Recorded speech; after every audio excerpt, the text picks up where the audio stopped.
Growing a business is hard, but it does not have to be. Once a week, we take a break from the hustle and bustle in business to talk about innovations and what's new in the C-suite. This is the Fractional C-Suite Retreat, and I'm Joseph Frost. Pull up a seat at the fire, grab a drink, smoke a cigar, and just join me as we relax, learn, and get inspired. This retreat is sponsored by Your CMO, helping organizations grow with better marketing strategy. Today's guest is an industry thought leader. He is host of the Impactful Leadership Show podcast, is managing partner at Blackburn Capital Advisors, and his name is Greg McDonough. Greg, welcome to the show. Joe, it's great to be with you. Thanks for having me. Yeah, it's great to have you too. It'll be a fun hour or so. So let's get it started right away. The question that I like to pose to my guests right off the bat is around the idea of what do you think C-suites might be missing out today? You know, as from your perspective, as you work with many different clients and C-suites, what do you see as an opportunity that they might not be seeing? Yeah, it's a great question, Joe. And I think the top of the list is there's a tremendous amount of resources available to C-suite executives in the industry, either from expertise, experience, you name the discipline. You think around your boardroom, your traditional boardroom, from HR to finance to marketing to PR, with the Great Resignation, with entrepreneur thinking, there is a tremendous amount of resources available for individuals managing teams, managing companies, managing organizations that really hasn't been tapped into to its greatest extent that it could be. And are you thinking that's other executive level resources or just resources in general, specialists at mid and lower levels? From where I approach it, right, I'm on the finance side. And so I tend to focus more on the executive level. But I certainly think there's resources available for the entire team, right? If it's things from Upwork or Fiverr or any of those types of resources of just getting your job done in a more efficient and effective way, is certainly a resource for that middle management group. But from the executive perspective, I'm passionate about this because prior to doing this type of work, I ran a business and I bought it out of a Chapter 11 bankruptcy process. And I remember just sitting there going crazy, I wish somebody could just help me with the answers, versus me at 2:00 in the morning, Googling Chapter 11 bankruptcy process, right? And there was always resources at the high end sort of attorney level where you're spending the $1,000 an hour to get the advice, or you're doing it yourself. And I think where the opportunity is and where I'm trying to live is in that space where it's, hey, we've got experience. We want to love the work that we're doing. Build a team around you that of expertise that will help you in times of need or opportunities. Yeah, I believe that's the greatest opportunity.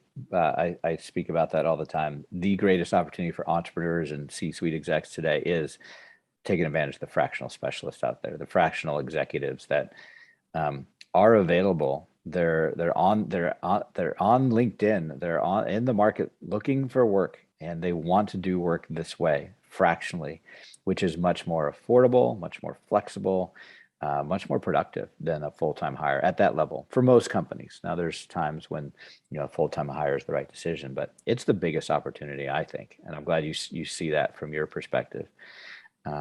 It's also what I've found. It's really hard, particularly for founders. I'm curious if you've run into this, to be able to do kind of that trust transfer, because they've many times been doing a lot of that work themselves, and frankly are probably pretty good at it. But for them to grow and scale their business, they've got to transfer that trust to somebody that they don't really know that well, and that they're not hiring as a full-time, that is an outsider still. So how have you seen that, and how do you deal with that kind of trust transfer issue? Yeah, certainly. It's a huge issue. And I think the other challenge is time, right? To find somebody takes time. It's sort of like the hiring process, right? It's just another project for that C-suite executive to take on while doing all the other things. But back to your question around trust, the way I have gotten around that or built trust with my clients is identifying a very small initial project. It could be a financial analysis. It could be work on PPP. There's a handful of things that I sort of dive into initially that I scope. It's small. It's, a handful of hours worth of work. There's a value proposition at the end for the client, and we execute on that. And when I deliver, it very quickly turns into another conversation around what other opportunities they're seeing or struggling with, or things that are on their desk that they may want to take off their desk. And so again, back to your question, for me, the strategy has been, one, if it comes in as a warm referral, that's always the easiest. And then two, let's identify something that's manageable, that you will have a value out of, regardless if we continue on a longer term relationship. And let's start with that. And that's step one. And then step two is, okay, well, let's add a little bit more. And step three, a little bit more. And then, the flexibility of, hey, if it's tax season and you're really busy sending information to your CPA, I could expand my time. And I think this is the other value that C-suites are missing with the fractional world, is the fraction, your resource can ebb and flow depending on what your need is. So right now is tax season. And so I'm doing a lot of what I call grunt work for my clients so that they can stay focused on their business. And now when it comes, April 15th, May 15th, that will retract. And then there'll be other things for me to focus on. But again, the value that we're bringing is that ebbing and flowing to the client's needs, so that they can stay focused on their business and executing how they need to. Yeah. It's a resource that they didn't used to have access to. And it's still something they don't know how to tap into. Part of the reason why we're doing this podcast and speaking about it is just to educate them that the resources out there, but then help a prospective founder or C-suite executive tell them, in your opinion, what are the criteria they should be looking for when they're trying to find a fractional professional, whether it be a CFO, CMO, CTO, whatever. What are some of the criteria they should be looking for? Do you have any guidance there? Yeah, certainly. I think, and it goes back to your previous question, first criteria is trust, right? It's that relationship, and how they're introduced to folks that do this type of work. It's just sort of the networking, sort of the LinkedIn profile. It's, what other C-suite executives are doing. So I think, to build that, as previously as a CEO, the first question I guess to answer is, is there an opportunity for me to maximize my performance or the business's performance in a certain criteria? And for some businesses over the next 6 to 12 months, it could be a marketing play, it could be a sales play, it could be a finance play. And depending on where you're trying to go shorter term, right, 6 to 12 months, will probably identify where there's a gap in your bench, in your resources, that hopefully will allow you to sort of whittle down to, like, having a fractional person in every seat around your board table on day one is almost impossible to pull off, right? So it's almost what's most critical to your business, to your personal life right now, that you could get additional support to, additional expertise, focus on that, ask around, do some LinkedIn, have some conversations. And really at the end, for me, it comes down to a personality connection, right? It's, do I have the same values? Am I going to be passionate about my client? Is they're going to be passionate about us being successful together? Yeah. I think the other issue is you just don't know if you need that fractional expertise for 3 months or 3 years. And right. So if you're short-term thinking, like, gosh, I just got to solve this problem, leaping to a full fractional engagement may be too much of a leap.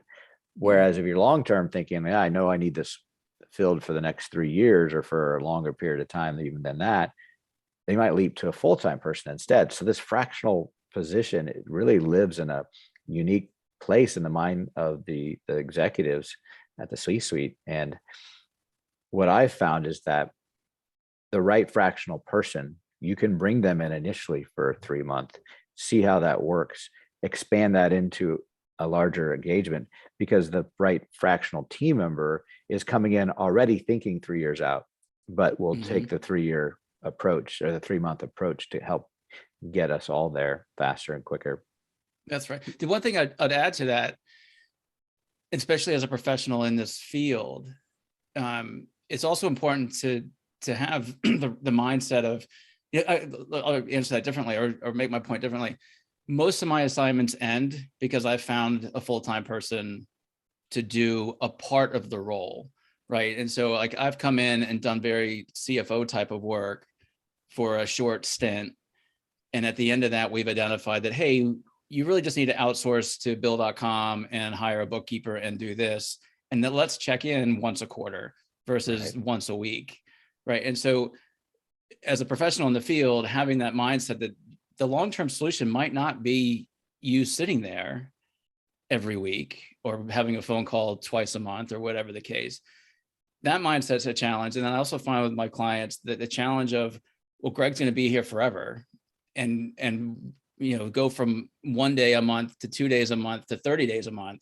And all of a sudden he's going to be my full-time person. And I have to step back and say, no, that's not what is beneficial for you. And I love our relationship, but you want me to have my fingers in a lot of different clients so that we can share information. Yeah, for sure. That's a good point, because the purpose of our engagement also is likely the same. We want to exit with and I've never thought about it as a portion of the work being full-time, but that's exactly what it is. It's not taking a full-time CMO or a fractional CMO and replacing them with a full-time CMO. It's taking a fractional CMO that kind of builds the architecture, fills out where fill the holes, and a full-time, marketing specialist might be all you really need now that the plan's built.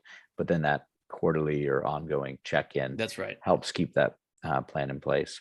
I like that analogy. So tell me, how did you get into this line of work? What were you doing that took you into fractional work? Yeah, so great, interesting question. So I mentioned earlier my previous business, EEI Communications. We were a publishing services firm that I joined in probably 2006 as their CFO. And again, here's another role. We're doing 6-7 million in revenue at the time. Joined as their full-time CFO. And out of the 100% of my work, probably 20% of it was financial strategic, and the other 80 was making sure payroll gets run and AP gets and very transactional, which was sort of my first introduction to like, well, this 80% I don't want to be doing, and this 20% I'm really good at. But anyways, I ended up buying that business, as I said, through a Chapter 11 bankruptcy process, and through that life cycle, I struggled with finding the right resources at the right time. And, we came out of the bankruptcy process. There was a success story there. I ultimately ended up selling the business after another economic impact and a little discussion with the bank. And I parted ways with the business, and the employees went one way and I went another way, because I truly saw a need and an opportunity for other types of businesses that were like mine to have the right support team around them when there's new opportunities, when there's challenges. And it isn't the traditional CPA law firm solution, right? It's not the by the hour big bill rate. It's, hey, there's people out there that, especially now with technology and working remote and being virtual across the world, that can lean in when needed. And so again, I got into this because I saw a need for it. And then I developed a passion for doing things more efficiently, more effectively. I try to outsource everything in my life if I can. Yeah. And so, you got to kind of, sing your own song when you need to. Yeah. Outsourcing's been around for a long time. It's the fractional C-suite that's, relatively new, but the idea makes sense at whatever level you can execute it. I was wondering, so your bankruptcy experience, what is that like? What is it like buying a business from bankruptcy and then trying take it out of bankruptcy? That's fascinating to me. How did you, why did you take on that challenge? That sounds like a lot.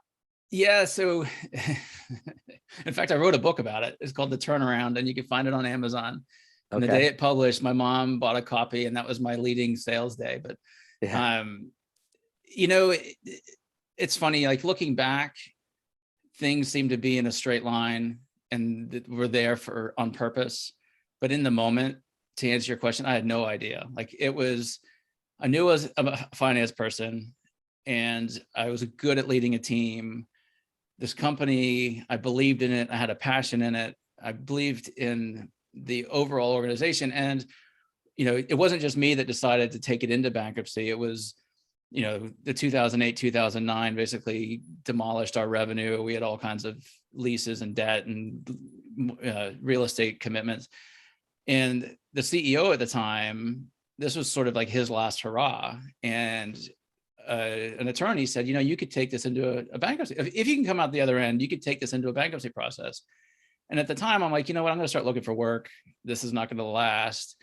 And for something in me, this must be that entrepreneur, just said, you know what? I could figure this out. And if I could lead this team and the finance effort and all the process that goes around with a bankruptcy process, if I could handle that, it would reduce the legal fees.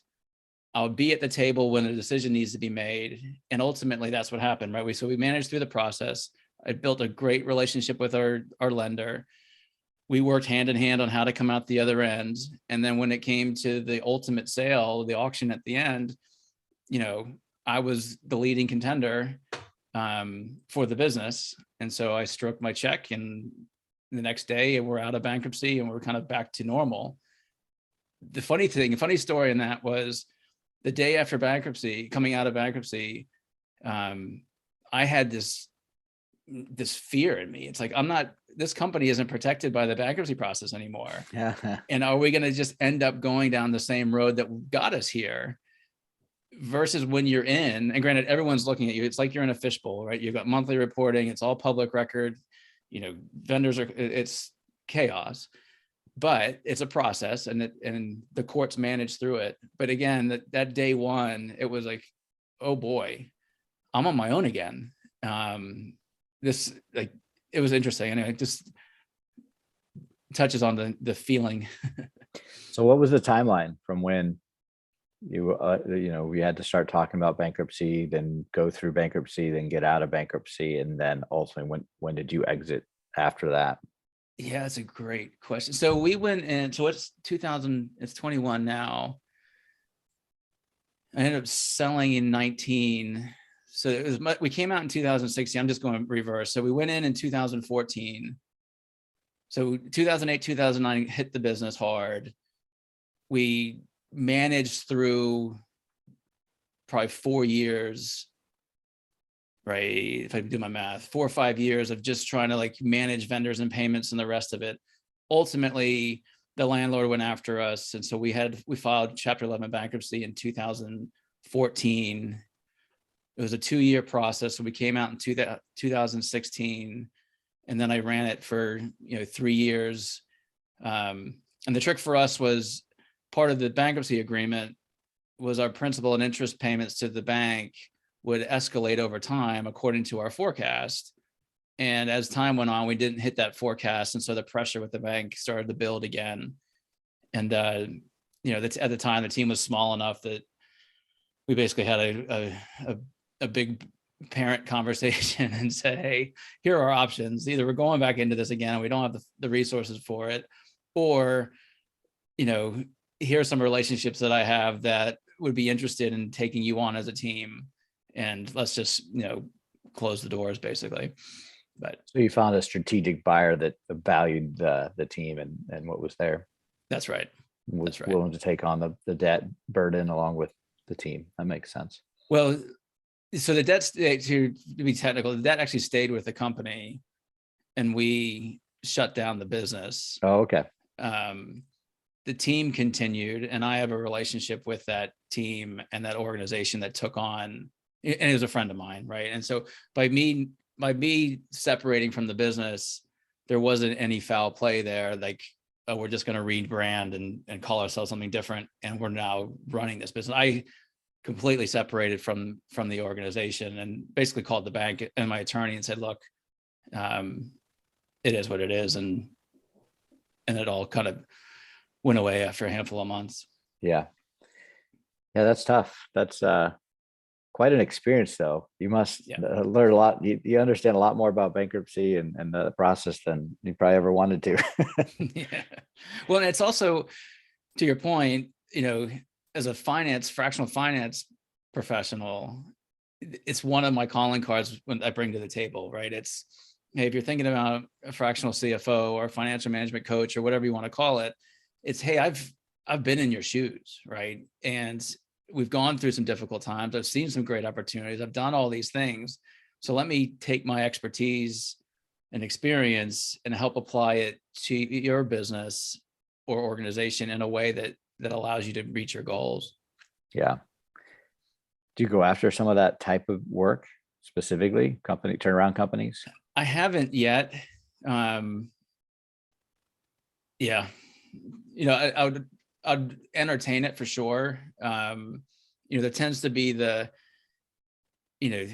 bigger players out there that go for the larger organizations that have it down to us, because it does get very, very technical as well, right? And so me managing something through another bankruptcy process as an outsider, as an advisor, I would imagine would be different than, living it every day inside. All that said, many of the clients I'm introduced to, or at least the prospects, tend to have some sort of, black eye or bloody nose or something that needs some attention. Attention. Yeah. you can recognize that early on. Right. Would you have done anything looking back different? I just think about, there was 4 or 5 years there, it sounds like, between when you got hit with the revenue crisis and before you finally got into the bankruptcy process. Like, would you, looking back, done any of that timeline or any of those decisions differently? Certainly. The biggest would be to got into the bankruptcy process earlier, because if we would have got into that process in, let's say, 2008, 2009, when that first economic hit really dinged our business, we would have had more cash in the bank. We'd have more revenue, more clients, more vendors who still wanted to work with us. That time period between the 08, 09 economy shift and when we actually filed, we probably, lost another 40% of revenue and profitability. And so again, back to your question, looking back, I would have entertained the bankruptcy process sooner. And even prior to that, made tougher decisions of cutting deep or letting go of a division, or, these hard decisions that you get really emotional about because people are involved, and rightfully so.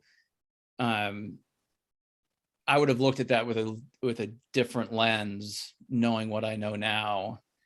Because ultimately, at the end of the day, all of our vendors were, they weren't 100% happy, but they were pleased with the outcome. They continued to be paid, even in the bankruptcy process. That was one of the learnings going through the process that I didn't appreciate. Is one, the clients still wanted to have work done.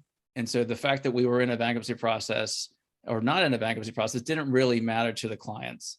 And then two, same with the vendors and the employees. I mean, these folks just wanted to get the work done. And for the vendors, my conversation with them was, look, hey, we're a credit risk. We're a higher credit risk than we were before. So charge me more. And I'm going to try to pass it on to the client. And if I can, great. And if I can't, I'll have to find some other margin somewhere else.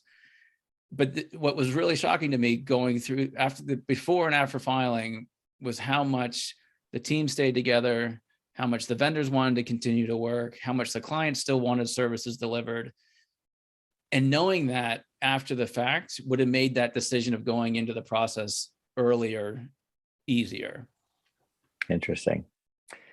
Gosh, it's fascinating. But that experience that you have with just that story, how valuable is that to a new client that hires you for a completely different reason, but now because you're a fractional CFO, fractional finance person, you've got this expertise in finance, but you have this other expertise that you bring with you, and those conversations that you can bring into the C-suite are so much more powerful than, just a full-time do-it-yourself kind of accountant, CFO type. Right. I think it's the driver. It's my driver. It's what makes me relatable to that C-suite person. I have similar stories. I've had those dark moments. I've put the payroll on my credit card. I've done these things that we all know we shouldn't do, but we do. And so as I tell those stories, it makes me relatable to the clients, and which then ultimately goes back to your question about building trust. So I think that experience allows me to build a trusting relationship with my clients quicker than if they found me on a billboard and sent an email to some info@greg.com. Yeah, for sure. What are some of the nuances of fractional work versus full-time work that prospective clients might not understand?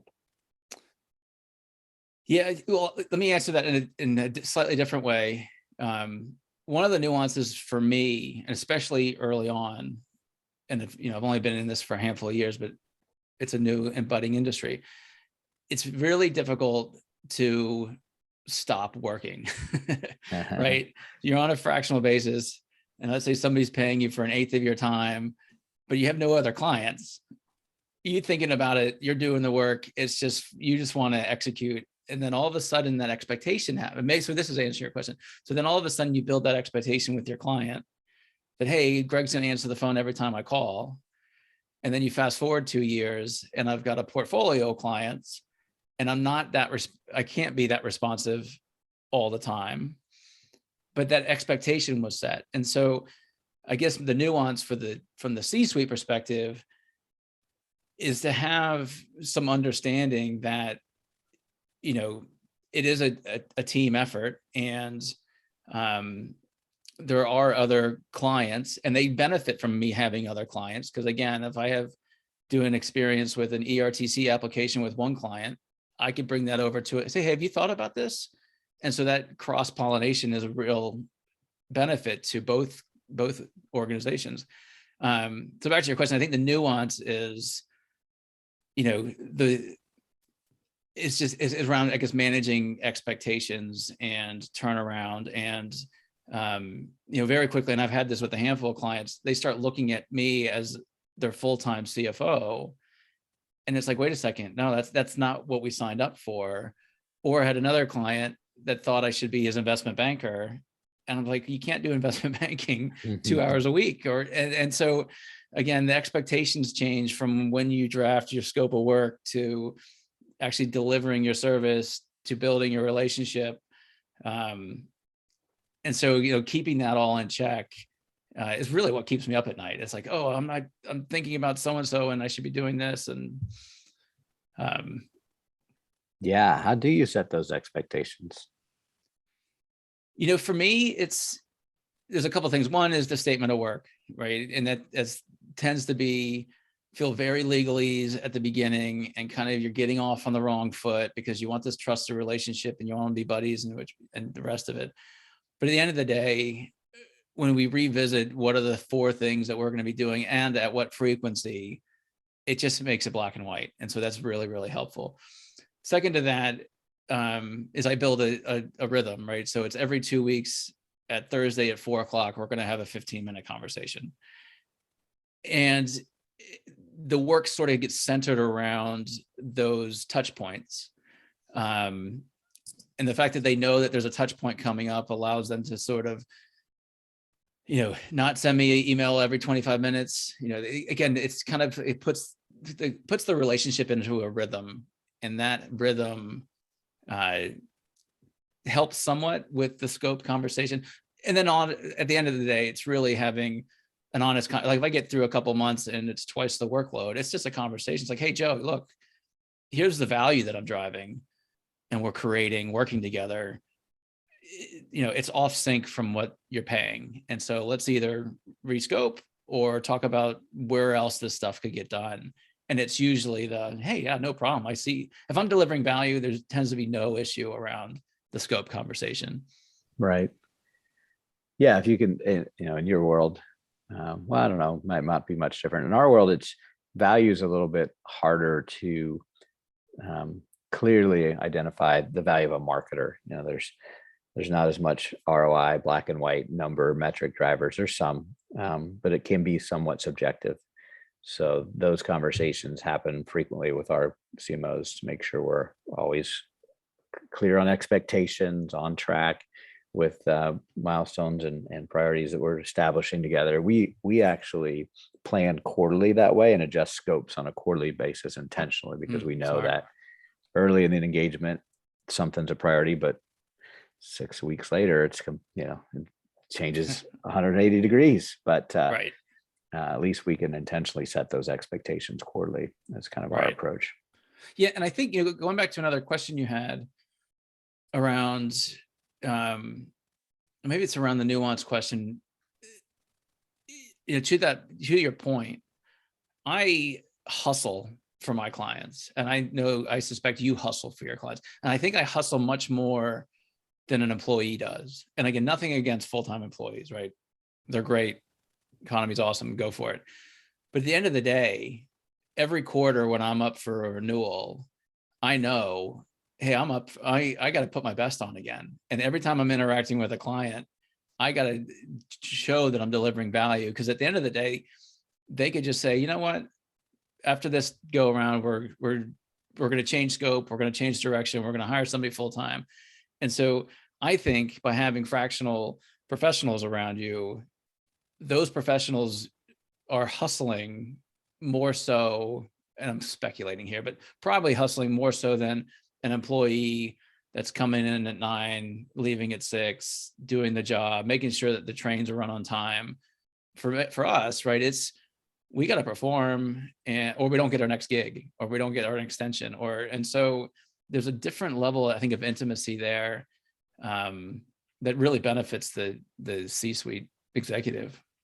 Yeah, I agree completely. I think fractional can be more productive than full-time. And part of it is, you only have a few hours a day or a week to give to a particular client. You have to be more productive. You have to focus on the bigger priority items, because you just you can't take all that filler work. And I think that's a big deal. That dollar for dollar exchange is much higher when you look at the productivity as well as the fractional nature of things. Right. Yeah. It's like that last day before you go on vacation. Yeah. And all of a sudden you've gotten 4 days worth of work done in 25 minutes. Right. We operate in that world, because it's every day. Every day. It's like, hey, we gotta get to the punchline and keep this thing moving. Yep. As a fractional, do you have any, you don't have to name names, but do you have any difficult clients or a bad engagement that you got involved to that didn't work out? Yeah. The one I mentioned was the one that we started as a fractional CFO assignment. And I should have saw the red flag on this early, because we started negotiating my price right off the beginning. And he's like, I'm a startup and what about this? And I came up with this creative idea of deferring some of my fee that would be paid off in an equity. Anyway, long story. But where that went south, that relationship with, and I'm still friends with the entrepreneur, where that went south is when we started needing to raise money. And, I have experience in that, but I'm not an investment banker, and because that's a special type of animal. But I said, hey, you know what? I'll reach out to this small group of potential investors that that you have relationships with, and then I'll bird dog the process. And he heard that as I was going to do a full-time investment banking sort of effort that comes with a success fee and all the bells and whistles. And after about a month of me not sending him my call list every week and going through the marketing program and coming up with a book and the rest of it, he got very sour in the mouth. And, I said, you know what, this isn't worth it. Good luck. Let's stay in touch. But yeah, it was painful at the time. I mean, it's probably the only heated conversation I've had with a client about scope, because he went one way and I was going another. And I was hearing what he was saying as a criticism of my work. And that put me over the edge. And I've had some reflection about it later, but it was not a fun experience. Yeah. It's hard. Honing in on that right target client is, as a fractional professional, I think it's really an important thing to try to figure out early on in your career, in your practice. We have almost a dozen CMOs, and each of them has a different ideal client, different size, different type of business. Geography plays a little bit of into it. Personalities play a lot into it. And so the Does sooner industry it- play into that not for as you? it does a little, not as much. Business model maybe more, like B2B versus B2C versus Sure. SaaS is a little more applicable. But industry, most of our CMOs have a pretty diverse set of industries they've worked with. At that high strategic level, you can kind of cross over pretty easily. But from time to time, there's a focus, like someone really wants to stay in government, IT work as an example, but she's taken work outside of that just as easily. I'm curious, Joe, on that, you said you have a handful of CMOs. Did you start as your own CMO and then you've grown that into a CMO infrastructure business? Yeah, essentially that's Or how. did you all band together at some point in time just to share resources and marketing costs, I guess? So our business model started with when I met my business partner, Jay. He was a marketing consultant, kind of essentially a fractional CMO, but was way too much in the weeds. He was the scope was always creeping into from build a strategy to, okay, now jump on social media and do 10 posts this week. And that 80-20 really, those tactical things he didn't want to do. And I happened to own a video production company. And so I was on the vendor side of things trying to find the clients for the video work we do, but most businesses that didn't have a strategic marketer didn't understand how to implement video within their business. And so I had that frustration. So when we were comparing notes and talking about the market, we realized there was an opportunity to do two things. One is help business owners that don't have access to strategic talent get it in a fractional way, and help fractional professionals or consultants that were too much in the weeds to develop a real practice at the strategic level. And so we borrowed what we'd seen work well in fractional CFO space and applied it to the fractional CMO space. And then I did practice for a couple of years with clients. So did Jay, as we built and tweaked our model, built our proven process and frameworks and tools and resources. And then as we started to add more CMOs to our team, I backed away from practice work more to developing our infrastructure and our team and supporting them.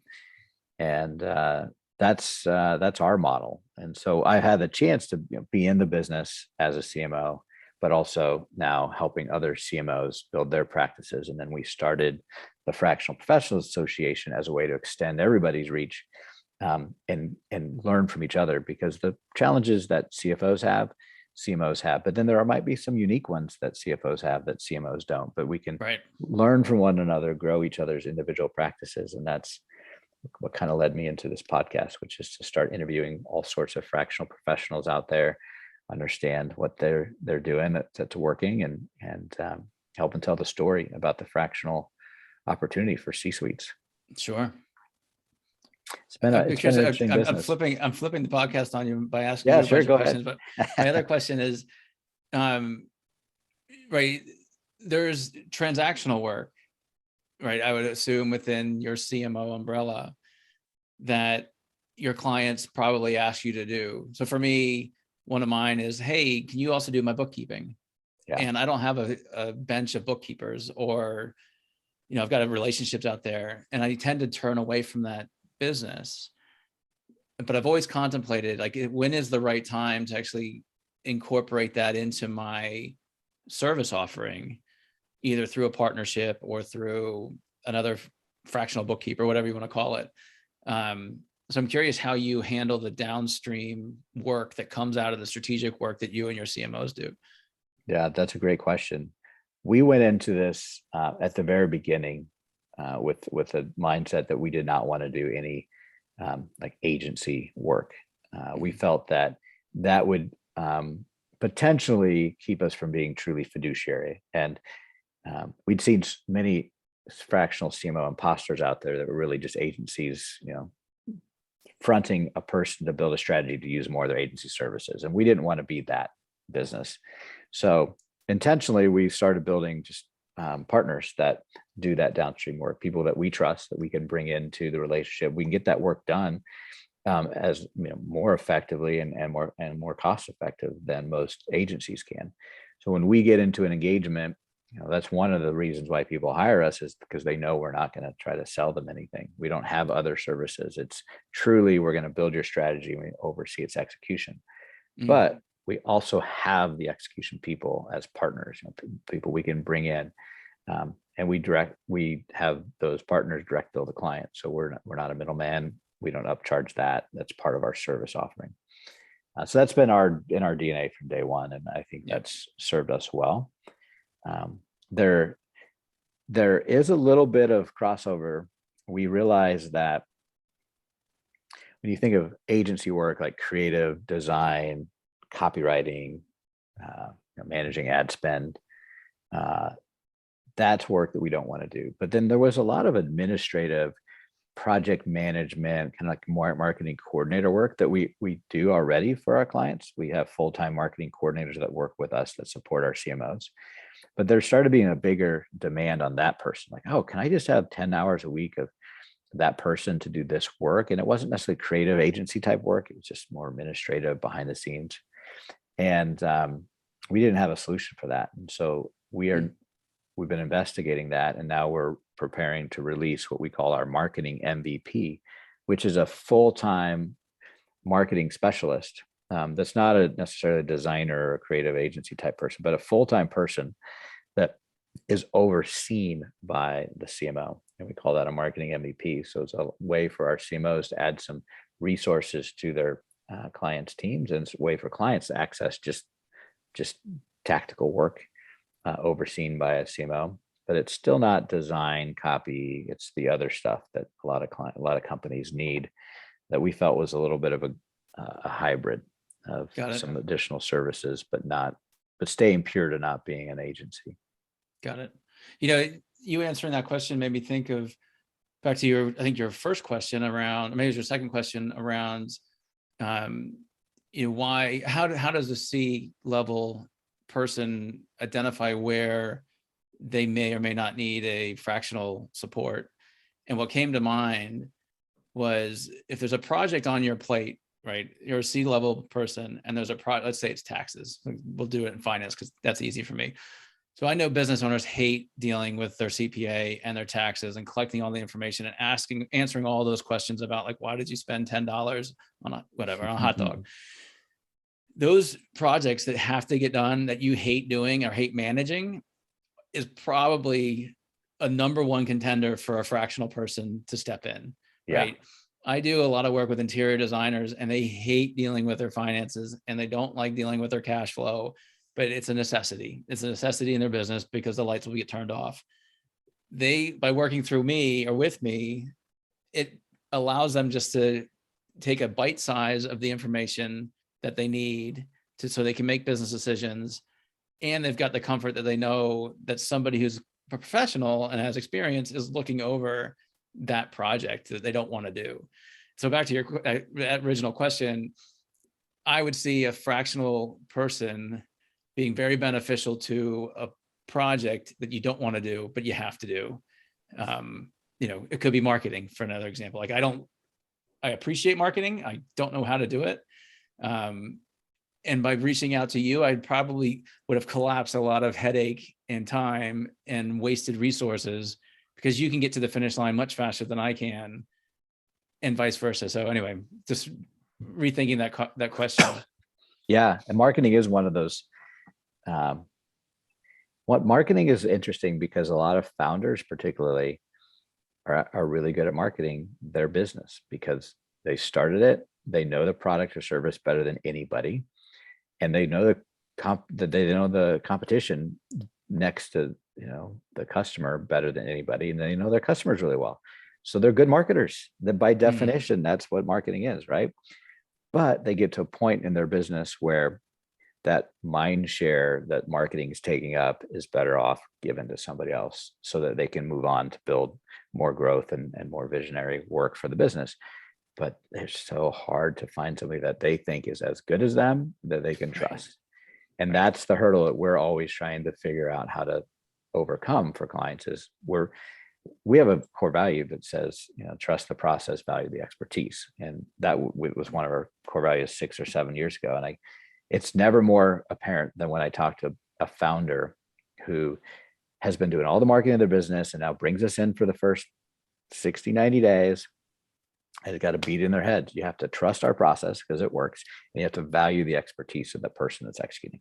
And they're going to do something maybe differently than you would, but there's a reason for that. And owners that can do that, and founders and C-suite executives that can allow that to happen, are very successful. We have really long-term engagement, and those that can't get over that, those are very short-termed. Right. And I find it especially difficult when it's a fractional person than a full-time, because I think when somebody's ready to make that full-time investment, they're ready to completely let it go.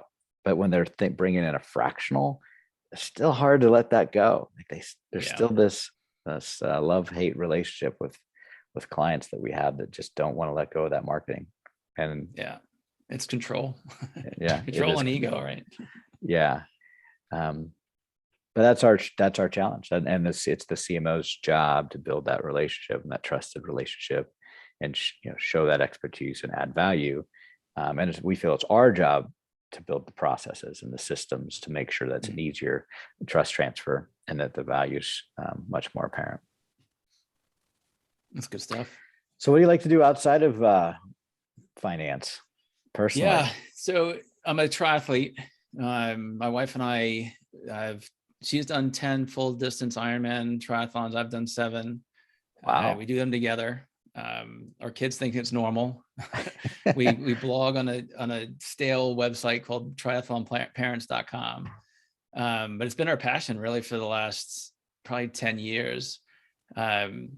Gives us the balance, gives us the exercise, allows us to drink a little bit more wine at night.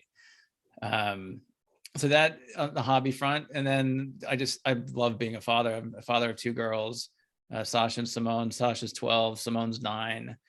And, taking this entrepreneurial mindset and trying to feed it into their day-to-day life of how they think and see the world and make opportunities. And there's something there for me that just gets me going. So those are a couple of the hobbies. Do the girls participate at some level in the triathlons, either like a fun run or swim or bike or anything along the way? Yeah, usually they'll do the Iron Kids event the day before, and it's more that we're forcing them to do it, that they want to. But they're both heavy into swimming, which is how I started in this. So I was a swimmer basically all through high school. And then picked up swimming again when my wife was training for her first Ironman. And so for me, that was the segue into triathlon. And if you talk to most triathletes or most wannabe triathletes, their biggest fear is the pool and the swimming. So hopefully that's a big checkbox for them to do these right. I'd love, 4 or 5 years, I guess it would be 6, 7 years from now to be towing the line with one of my daughters at a race, and it'd be fun. It's fun to see them on the court. Like one of the reasons I love doing these things with Monique, my wife, is just trying to anticipate where I'm going to see her on the bike course, for example. Like you're just sitting on the bike for 7 hours and you're going over this course twice. At some point in time, you should cross each other. And granted, we start at different times and we're at different speeds, but it's just that it takes a lot of the pain away. Yeah, it takes your mind off the pain a bit. That's right. Those triathlons are amazing. The Ironman for sure are just it's insane what you guys go through. There was a speaker I saw once. I think he called himself the Iron Cowboy. Have you heard of this Yeah, guy? I've seen him. I've read his book 50 Ironmans in 50 days in 50 in states. 50 states. Yeah. Insane. And to hear him speak about that experience, he started in, I think they started in Hawaii, then they went to Alaska, and then they kind of worked their way across. However, Right.